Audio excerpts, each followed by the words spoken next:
죽음이라는 제목으로 말씀 나누겠습니다. 이제 여호수아서 마지막 부분인데요. 여호수아서는 총 24장으로 구성되어 있어요.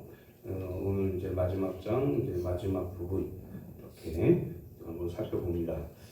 여호수아의 주요 내용은 40년 광야 생활을 마친 이스라엘 백성들이 요단강을 건너서 가나안 땅에 들어가서 그 땅을 정복한다는 그런 내용이죠. 학자들은 이 가나안 땅 정복 전쟁의 시간을 5년 정도로 봐요. 그리고 그 이후부터 한 20여 년을 살고 있었다. 그리고 그 시점에 이제 여호수아가 이제 죽음의 길로 가게 되었다라는 것이죠. 그런데 이 여호수아는 이 마지막 시간에도 이 마지막에도 자기 자신을 생각하지 않아요. 이스라엘 백성들을 생각합니다. 이스라엘 백성들이 이제 내가 죽으면 어떻게 살 것인가? 이제 이스라엘 백성들이 내가 죽은 후에 하나님은 어떻게 섬길 것인가? 이것에 관심을 가지고 있는 거예요. 그래서 이 신앙의 길, 이 길을 잘 말하고 그리고 이스라엘 백성들이 죄악의 길로 타락의 길로 가지 않기를 바랬던 거죠. 어찌 보면 굉장히 애국자인 거죠. 애국자. 이제 이 이스라엘 백성들을 지도했던 지도자 여호수아가 마지막 때에 마지막으로 남긴 유언의 말씀이 오늘 말씀이다 라는 것입니다. 오늘 우리가 마지막으로 배우게 될 이 부분은 여호수아의 죽음에 대해서 소개하고 있어요. 오늘 말씀을 통해서 하나님의 사람들에게 있어서 죽음의 의미는 또한 어떤 것인가 라는 것도 한번 살펴보려고 합니다. 여호수아의 죽음을 통해서 우리가 배울 수 있는 점, 이 점이 무엇일까 한번 보겠습니다. 첫 번째로 하나님의 사람들은 마지막을 잘 준비해야 된다는 것이죠. 하나님의 사람들이 마지막을 잘 준비하지 못하는 것은 어떻게 보면은 말씀과는 좀 부합한 삶인 거예요. 마지막을 잘 준비해야 돼요. 우리 그리스도인들은. 25절 말씀 한번 보겠습니다. 같이 읽겠습니다. 시작. 그날에 여호수아가 세겜에서 백성과 더불어 언약을 맺고 그들을 위하여 율례와 법도를 제정하였더라. 아멘. 그래서 그날은 세겜에서 여호수아가 이스라엘 백성들에게 마지막 유언을 했던 그 날입니다.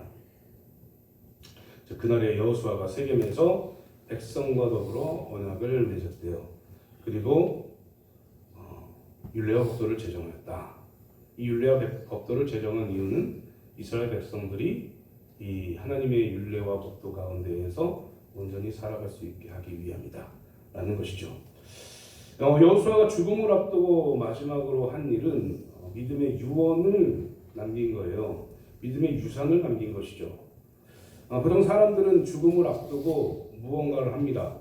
세상 사람들도 무언가를 해요. 유언장을 쓰고 유언장을 못 쓰면 녹음이라도 해가지고 자녀들에게 뭔가 남기고 싶은 말들을 남기시죠. 그것을 못하고 갑자기 소천하시는 분들도 계시고요. 그런데 이렇게 마지막에 자기 자녀들이나 사랑하는 사람들에게 무언가를 남기는 것은 굉장히 중요한 거예요. 이게 세상 사람들은 돈을 많이 남겼으면 좋겠고 이렇게 생각하잖아요. 그래서 부모님이 소천하실 때 저쪽에 가서 땅을 파보면 근개가 나올 것이다 이러면 굉장히 좋아할 거 아닙니까? 그런데 믿음의 사람들, 그리스도인들은 그러면 안 돼요. 이 돈을 유산으로 남기면 사실은 망할 가능성이 큽니다.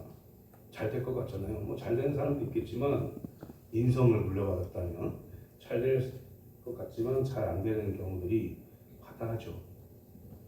우리가 재벌 2세나 재벌 3세를 보면 알아요. 그렇게 교만할 수가 없잖아요. 근데 한편으로 보면 제가 재벌로 살지는 않았지만 그 사람들은 태어날 때부터 그게 당연하다고 생각하고 살았을 거 아닙니까? 한편으로는 그럴 수도 있겠지만 인간으로서는 그러면 안 되는 삶을 사는 것이죠. 어찌됐든 그리스도인들은 돈이 많건 적건 간에 남겨야 될 것이 있어요. 그것은 신앙의 유산이에요. 사랑하는 성도님들, 신앙의 유산을 남기기 위해서 힘쓰셔야 돼요. 그런데 중요한 것은 신앙의 유산을 남긴다. 그러면 신앙적으로 내가 무언가를 남길 수 있을 때 말할 수 있는 거잖아요. 그러니까 신앙의 유산이 있을 수 있도록 나를 신앙인으로 잘 내가 살아야겠죠. 그게 먼저겠죠. 그리고 나서 그것을 통해서 자녀들과 사람들에게, 사랑하는 사람들에게 신앙의 유산을 남겨주어야 된다라는 것입니다. 사람들은 어쩌면 우리 삶을 마감하면서 내가 마지막 시간은 좋은 곳에서 자연인으로 여행하면서 살아야지 이렇게 생각하는 사람들도 있을 거예요. 그런데 오늘 본문에서 보면 25장에서 보면 이스라엘 백성들에게 하나님만 경외하고 섬기겠다는 약속을 이 여호수아는 받아냅니다. 뭐냐면 율례와 법도를 제정했다. 이것은 마치 서약서를 쓴 거예요. 율례와 법도를 제정하면서 하나님만 섬겨야 된다. 하나님을 섬겨야 된다. 어쩌면 여호수아가 자기 자신이 하나님을 섬기면서 지금까지 왔기 때문에 하나님을 섬겨야 된다라고 말할 수 있었던 겁니다. 그래서 이스라엘 백성들이 너무 안타깝고 잘 살았으면 좋겠고 하나님을 경외하면서 하나님의 뜻대로 살았으면 좋겠다는 마음으로 이렇게 율례와 법도를 제정한 것이죠. 마치 서역서와 같이. 하나님께서는 이미 이스라엘 백성들을 사랑하셨습니다. 그리고 이제 지금도 사랑하시고 이제 훗날에도 사랑하실 거예요. 마치 우리를 사랑하신 것처럼 똑같이 그렇게 사랑하실 겁니다. 그런데 문제는 이스라엘 백성들이에요. 사람들이 문제인 거죠. 출애굽시키신 이후에 이스라엘 백성들의 삶을 봐도 알아요. 충분히 알아요. 우리는 이 말씀을 통해서 충분히 압니다. 이스라엘 백성들이 얼마나 왔다 갔다 하고 욕심쟁이고 교만하고 그런지 분명히 알아요. 우리는. 그래서 조금만 까딱 잘못하면 누군가 지도해주는 사람, 신앙적으로 지도해주는 사람이 없으면 우상 섬기고 이방신 섬기고 빨리빨리 급하게 막 그쪽으로 가버릴 것을 안다고요. 26절 말씀 보니까 여호수아가 이 모든 말씀을 하나님의 율법책에 기록하고 큰 돌을 가져다가 거기 여호와의 성소 곁에 있는 상수리 나무 아래에 세우고라고 말씀하세요. 뭔가 하나님만을 섬기겠습니다라고 상징물 같은 걸 세우는 거죠. 비석 세우는 것만과 같이 오직 하나님만 사랑하면서 하나님만 섬기면서 살겠다고 인간도장 찍는 것처럼 그렇게 하라고 얘기해요. 그만큼 하나님을 섬기고 하나님만을 경외하는 일을 중요하게 생각했다는 거예요. 여호수아가. 그래서 여호수아는 이제 죽음을 앞두고 이제 곧 죽거든요. 이 얘기를 하고 죽어요. 여호수아. 오늘 말씀 보니까 이 얘기를 하고 이 일 후에 29절에 여호와의 종 눈의 아들 여호수아가 110세에 죽는데요. 그러니까 곧 죽는 그때에 마지막으로 하는 거예요. 무언가를 신앙을 빼앗기지 않도록 이스라엘 백성들이 빼앗기지 않도록 뭔가를 해주고 싶은 거죠. 이 신앙의 유산을 남기고 싶은 거예요. 가장 중요한 것은 여호와를 경외하는 겁니다. 여호와만을 섬기는 거예요. 이스라엘 백성들이 사실 여호와만 섬겨야 될 백성들임에도 불구하고 여호와만 섬기지 못했어요. 어느 순간 마음을 금방 뺏겨버립니다. 모세가 40일간 시내산에 갔다 오니까 우상 만들으라고 하나님 보여주라고 이렇게 막 해요. 멱살 잡아요. 하나님을 보여주라고. 하나님을. 모세 지금 안 오지 않냐. 하나님 보여주라고. 그 하나님이라고 이렇게 아론이 금송아지 만들어 놓고 이게 하나님이야 이렇게 얘기하니까 거기서 술 먹고 춤추고 놀아요. 인간이.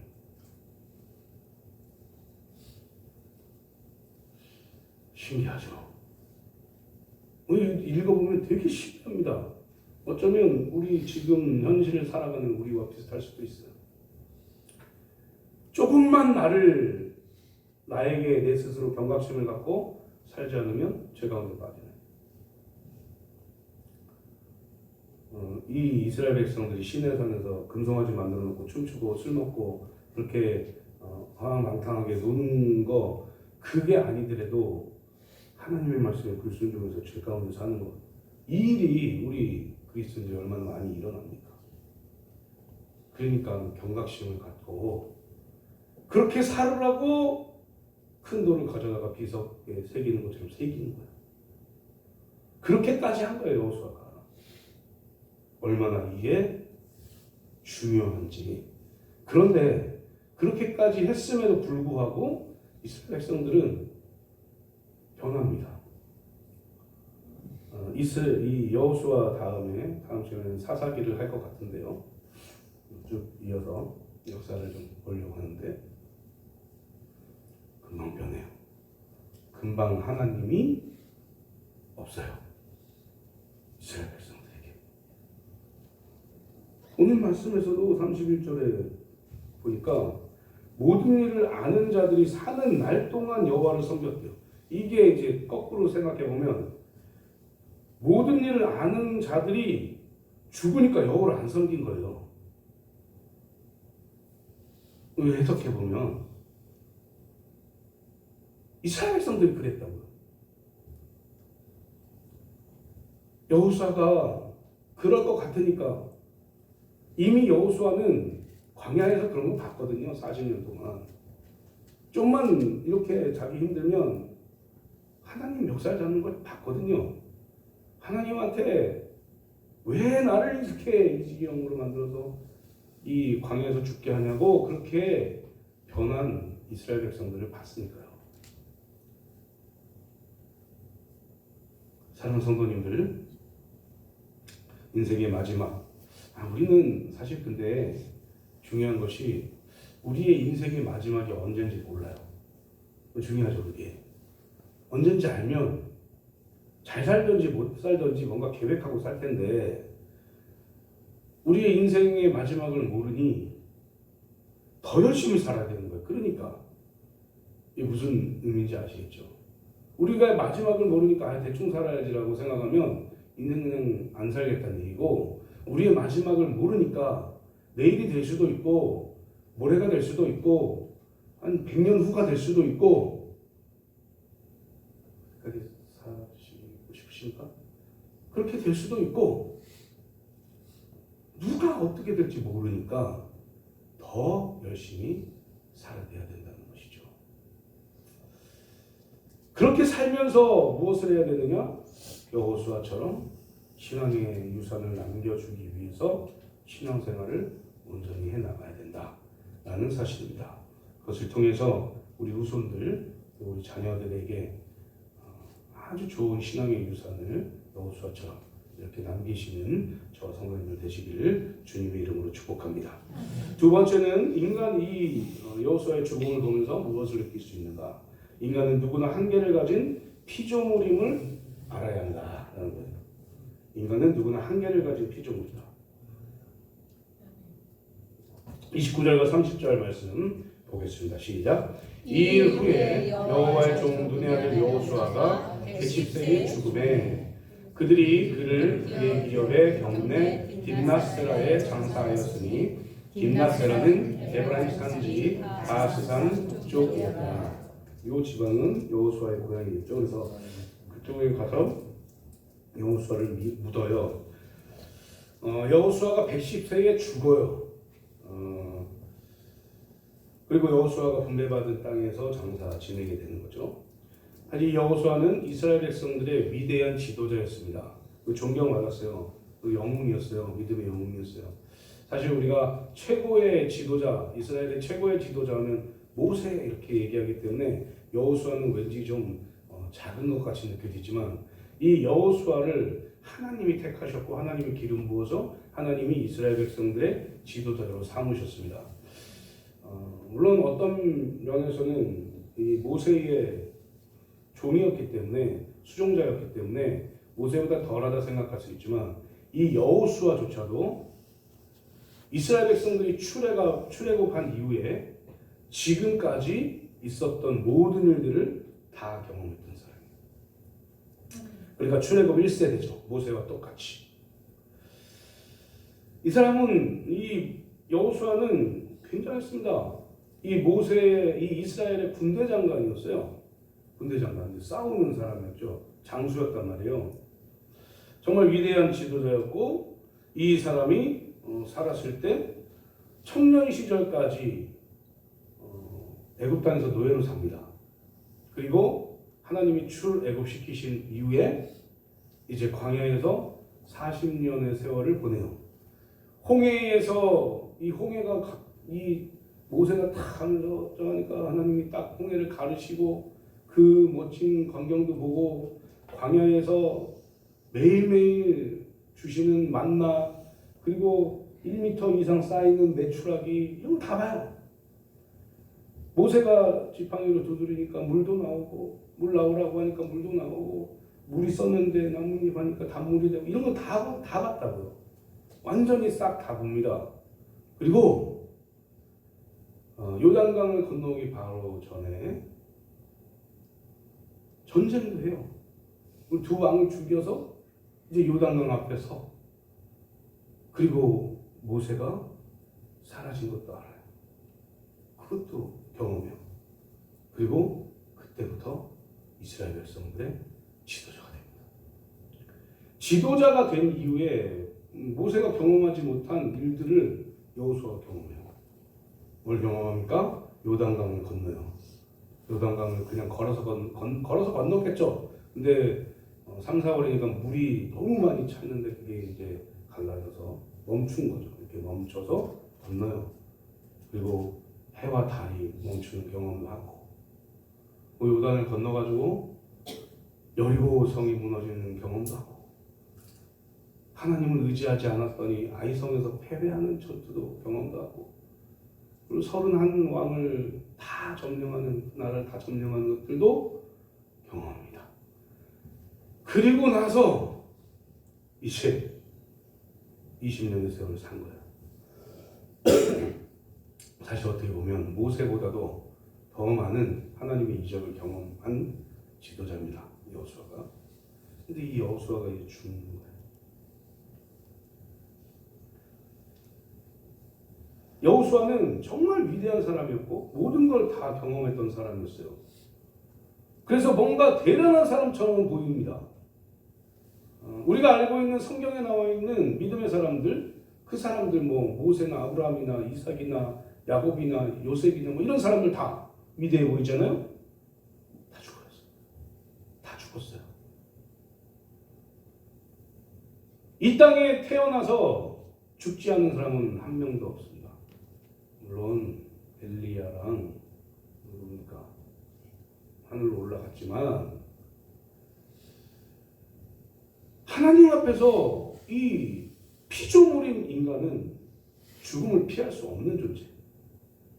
이렇게 위대했던 여호수아도 죽었다라는 사실입니다. 그러니까 결국 생을 마감할 수밖에 없는 온전하지 않은 피조물이기 때문에 하나님 앞에서 우리는 겸손해야 된다는 사실입니다. 생사화복을 주장하시는 그 하나님, 우리가 언제 죽을지 모르지만 우리가 언제 하나님 곁으로 가서 영원히 살 그날이 올지 언젠지 모르지만 그것을 주관하시는 하나님을 우리가 믿어야 돼요. 그런데 그 믿음을 갖기 위해서는 우리를 제대로 파악해야 된다는 것이죠. 나는 창조자가 아니에요. 창조자가 아니기 때문에 우리는 겸손하게 살아야 돼요. 하나님 앞에서 겸손하게 살아가야 되는 것이죠. 29절 말씀을 보면 여호수아의 죽음을 말하면서 여호수아를 여호와의 종이라고 말합니다. 큰 기적과 이적을 체험한 이 여호수아도 창조주이신 여호와의 종일 뿐이에요. 하물며 우리도 어떤 사람들이겠습니까? 사랑하는 성도님들, 우리는 우리를 어떻게 할 수 없는 존재예요. 우리를 어떻게 하실 수 있는 존재는 하나님밖에 없으시다. 라는 사실을 기억하셔야 돼요. 그러니까 우리가 교만한 이유가 하나도 없는 거예요. 왜요? 나의 잘남은 하나님의 그 가장, 이게 말이 됩니까? 하나님의 가장 낮은 것보다 더 낮아요 라고 하는 게 말이 되겠습니까? 어떤 표현을 하고 있는지 느끼시겠죠? 아무것도 아니라는 소리예요. 우리 인간은 하나님 앞에서는. 생각해 보세요. 우리가 뭔가 물건을 만들었어요. 도자기를 합시다. 성경에 나와 있는 대로 도자기를 만들었어요. 이 도자기 마음에 안 들어요. 어떻게 해요? 깨버려요. 도자기 장인들 보면 깨버립니다. 잘 못 만들면. 이거를 주인한테 뭐라고 할 수 있어요? 뭐라고 못해요. 토기장이한테 뭐라고 할 수 있는 토기는 하나도 없다는 얘기죠. 그냥 깨지면 깨지는 대로. 너는 이렇게 만들어서 내가 이렇게 쓸 거야 라고 하면 그렇게 한다고. 난 너를 넓적하게 만들어서 접시로 쓸 거야. 맨날 과일을 담도록 하여라. 난 너를 이렇게 호리병 모양으로 만들어가지고 물을 이렇게 담아서 물을 따르게 할 거야. 뭐 이러면은 그렇게 계속 살아라. 내가 너에게 주는 달란트다 라고 하면서 창조주가 만들면 그대로 살면 돼요. 그게 피조물인 거예요. 그래서 사랑하는 성도님들, 여호수아의 죽음을 보면서 그렇게 위대했던 지도자 여호수아도 하나님이 데려가시는구나. 죽음의 길로 가게 하시는구나. 인간의 죽음은 하나님이 결정하시는 거구나 라는 사실을 기억하시고 겸손하게 이 땅에서 다른 사람들도 섬기고 하나님께 영광 돌리면서 살아가시는 저와 성도님들 되시기를 주님의 이름으로 축복합니다. 세 번째, 여호수아의 죽음을 보면서 우리가 알 수 있는 것은 인간은 영원하신 창조주를 의지해야 된다라는 거예요. 죽음을 통해서 인간은 그냥 피조물이고 한낱 그냥 하나님이 죽이면 죽을 수밖에 없는 그런 피조물임을 우리는 알았어요. 그래서 우리는 겸손하게 살아야 된다는 것도 알아요. 근데 죽음 앞에서 겸손하자 이 정도 말로는 답이 될 수 없는 것 같고요. 죽음이 있다라는 것은 삶이 있다라는 것이잖아요. 근데 영원한 삶을 주시는 분은 하나님이시다라는 걸 믿어야 된다는 것이죠. 그래서 이 여호수아가 죽은 후에 어디 갈 것 같습니까? 천국 갈 거예요. 그래서 하나님과 영원토록 살 겁니다. 왜요? 여호수아가 하나님을 믿고 살았던 사람이기 때문이에요. 사랑하는 성도님들, 성도님들은 어떤 분이십니까? 예수 그리스도를 온전히 믿으시는 분들입니까? 오후 예배까지 계시는 분들이면 예수 그리스도를 믿고 하나님을 경외하고 하나님을 절대적인 나의 신으로 생각하고 사시는 분이라는 걸 좀 믿어요. 물론 오전 예배만 드리시는 분들도 당연히 그렇겠죠. 성령 하나님을 통해서 믿어지게 된 그 믿음, 예수 그리스도. 그 믿음을 가지고 사는 사람들은 전부 다 구원을 받아서 영원토록 천국에서 살아가는 것입니다. 이것을 믿는 사람들, 또 이것이 믿어지는 사람들을 우리는 그리스도인이라고 얘기하죠. 그래서 이 모든 것들을 관장하시는 여호와를, 영원한 창조주 여호와를 우리는 의지할 수밖에 없다는 사실입니다. 사랑하는 성도님들, 우리가 의지하는 분이 누굽니까? 세상에 있는 사람들입니까? 혹은 돈을 의지하십니까? 혹은 권력을 의지하십니까? 그것으로 인해서 점점 망해가고 있다는 사실을 기억하십시오. 그 권력이 무너지면 다 무너져요. 물질이 무너지면 다 무너져요. 그게 그리스도인의 삶이 아니다. 그리스도인의 삶은 온전히 영원한 창조주 하나님을 믿는 삶이다 라는 사실을 기억하시고, 오늘 여호수아가 죽으면서 말했던 거, 오직 여호와 하나님만 경외하자, 여호와 하나님만 경외해야 된다, 이 얘기를 계속해요. 여호수아가 하나님만이라고 계속 얘기합니다.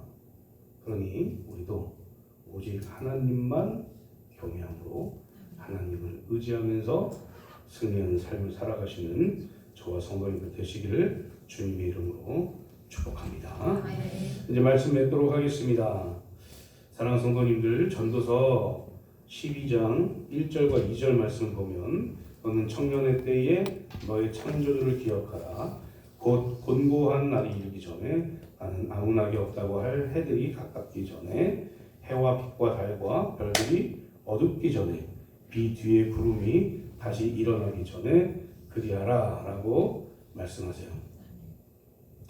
해와 빛과 달과 별들이 어두워진다는 것은 인생의 마지막 날을 말하는 것이죠. 인생의 마지막 날에 하나님만을 생각하라는 거예요. 하나님만을 기억하라는 겁니다. 근데 중요한 것은 인생의 마지막 날이 언제인지 우리는 모른다. 열 처녀, 기름을 준비한 5처녀처럼, 10처녀 중에 5처녀처럼 우리는 항상 준비되어 있어요. 뭐가 준비되어 있어야 됩니까? 영원한 천국에 갈 준비를 하고 있어요. 하나님이 천국의 문을 여실 때 들어갈 준비가 되어 있어요. 그래서 우리는 믿음으로, 또 기도함으로, 하나님의 말씀을 지켜내므로 그 준비를 하는 것이죠. 그래서 사랑하는 성도님들, 기도의 끈을 놓지 마십시오. 말씀의 끈을 놓지 마십시오. 항상 읽고 기도함으로 그대로 행하는 그런 삶을 살아가야 돼요. 그게 바로 하나님이 원하시는 삶이다 라는 것입니다. 또 한 가지는 우리가 생각해야 될 게 뭐냐면, 여호수아가 어떻게 했느냐, 나 지금까지 이렇게 살았으니까 이제 뭐 이 정도면 된 것 같아, 나 그냥 죽을게 라고 그냥 그렇게 죽는 거 아니에요. 죽은 게 아니에요. 나 하나만 살기도 힘들지만 여호수아도 얼마나 힘든 삶을 살았을까요? 생각해보면 지도자로서 그 어려운 일들 다 겪고 살았어요. 하나도 안 겪은 게 없이 살았습니다. 여호수아가 어떻게 보면 모세보다 더 대단한 것 같은 그런 느낌인 거예요. 모든 것을 싹 다 경험했으니까요. 하나님의 출애굽과 약속의 땅을 주신 모든 것을 다 경험했으니까. 그럼에도 불구하고 여호수아가 생각했던 것은 무엇이냐면, 내가 여기 지금 여기까지만 했으니까 됐어가 아니라 너희들도 나와 같은 신앙을 가져야 된다. 너희들도 하나님만을 경외해야 된다. 그게 진정한 삶이다. 그게 하나님의 백성으로서 꼭 살아내야 될 삶이다 라는 것을 가르친 거예요. 그래서 사랑하는 성도님들, 우리가 나만 신앙생활하면 돼 라고 생각해서는 안 돼요. 나만 구원받으면 됐지 뭐. 나만 구원받고 나만 하나님께 헌신하고 나만 충성한다고 충성하고 나만 하면 돼 라고 생각하는 순간, 그것은 올바른 하나님의 뜻을 이루는 게 아니다. 하나님은요, 나뿐 아니라 내 주위에 있는 사람들도 나와 똑같이 하나님의 일을 감당하기를 원하신다 라는 사실을 기억하십시오. 그래서 우리가 복음 전하는 거 아니겠습니까?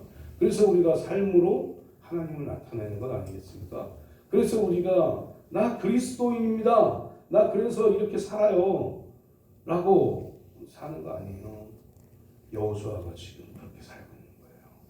그리고 이제 마지막 누워 남기고 영원한 하나님 계신 그 천국으로 가는 것이다. 그러니 우리도 이 땅에서 나만 신앙생활, 그러면 산에 들어가야 돼요. 이 수도원이 잘못됐다는 것은 우리가 역사적으로 또 연구를 많이 해가지고 수도원이 잘못된 것들을 많이 얘기했어요. 수도 혼자 가서 하나님은 혼자서 신앙생활을 하기에 놔두시는 분이 아니거든요. 같이 교제가 그럼 왜 필요하겠습니까? 그러니까 교회 나와서 또 세상 사람들과 소통하면서 복음을 전하고 내가 하나님 믿고 하나님만 섬겼더니 이런 복을 받았다라고 전하면서 그렇게 다른 사람들도 하나님과 동행하며 살 수 있도록 만들어야 되고 특별히 우리가 빛과 소금의 역할을 잘 감당해야 된다. 그러니까 그렇게 살아서 온전한 그리스도인으로 신앙의 유산을 잘 남길 수 있는 저와 성도님들 되시기를 주님의 이름으로 축복합니다.